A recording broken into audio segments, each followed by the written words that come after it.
রাখবেন, আজকে ইরান যদি পরাজিত হয় তাহলে আগামী 100 বছরে মুসলমান আর মাথা চারা দিয়ে দাঁড়াইতে পারবে না। আজকে ইরান যদি পরাজিত হয় তাহলে ফিলিস্তিনিদের স্বাধীনতা নস্যাৎ হয়ে যাবে। অতএব ইরানের বিজয় ফিলিস্তিনিদের স্বাধীনতার অগ্রসূত্র। কথা বলেন ঠিক না বেঠিক? আমরা চাই এই সাম্রাজ্যবাদীরা ধ্বংস হোক, আমেরিকা ধ্বংস হোক, তাদের সাম্রাজ্যবাদী নীতি ধ্বংস হোক, এই জায়নিস্ট উগ্রবাদী ইহুদিরা ধ্বংস হোক এবং বাইতুল আকসা বিজয় অর্জন করুক, বাইতুল আকসার মুক্তি হোক।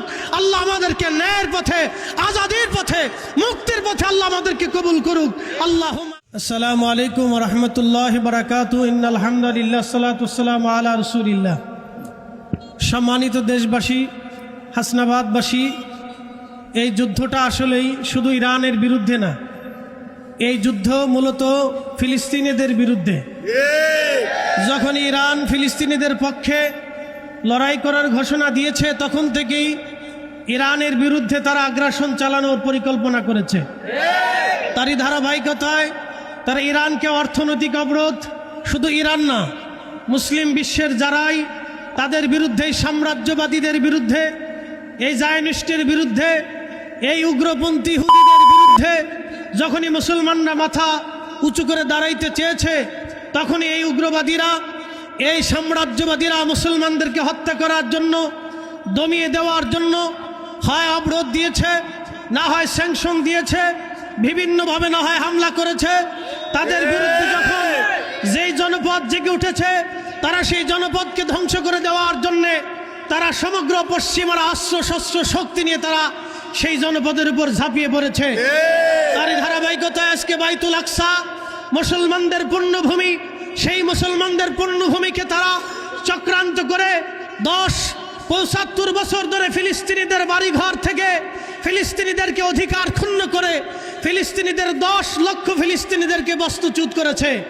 আপনি বুঝেন, এই যে আপনারা যারা হাসনাবাদে বসবাস করেন, ধরেন এই বিল্ডিং আপনার, তারা এসে কোনো এক শক্তি এসে বললো এই বিল্ডিং আজ 12 ঘন্টার ভিতরে আপনাকে ছেড়ে দিতে হবে, বলেন আপনি কি দেবেন?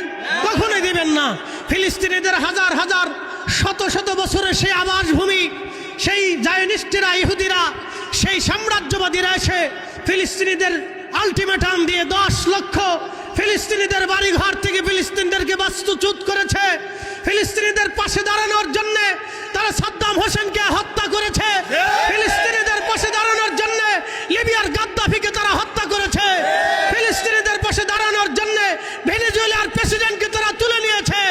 ফিলিস্তিনিদের পাশে দাঁড়ানোর জন্য যখনই ফিলিস্তিনিদের পাশে যারা কথা বলে তখনই তাদেরকে তারা অবরোধ দিয়ে, স্যাংশন দিয়ে সেই জাতিকে তারা ধ্বংস করে দেওয়ার চেষ্টা করেছে।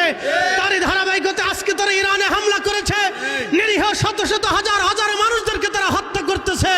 ফিলিস্তিনিদের, ইরানিদের বাড়িঘর তারা টার্গেট করেছে, নিরীহ ইরানিদেরকে তারা হত্যা করতেছে, ইরানের অর্থনীতিকে তারা ধ্বংস করতেছে, ইরানিদের শক্তিকে তারা ধূলিসাৎ করার চেষ্টা করতেছে। মনে রাখবেন, আজকে ইরান যদি পরাজিত হয় তাহলে আগামী 100 বছরে মুসলমান আর মাথা চারা দিয়ে দাঁড়াইতে পারবে না। আজকে ইরান যদি পরাজিত হয় তাহলে ফিলিস্তিনিদের স্বাধীনতা নস্যাৎ হয়ে যাবে।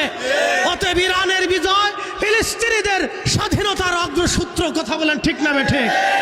আমরা চাই এই সাম্রাজ্যবাদীরা ধ্বংস হোক, আমেরিকা ধ্বংস হোক, তাদের সাম্রাজ্যবাদী নীতি ধ্বংস হোক, এই জায়নিস্ট উগ্রবাদী ইহুদিরা ধ্বংস হোক এবং বাইতুল আকসা বিজয় অর্জন করুক, বাইতুল আকসার মুক্তি হোক।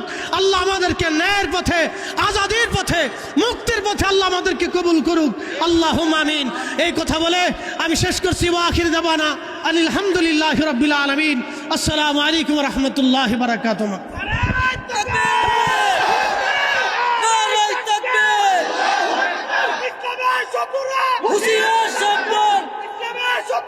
হুশিয়ার সাবধান!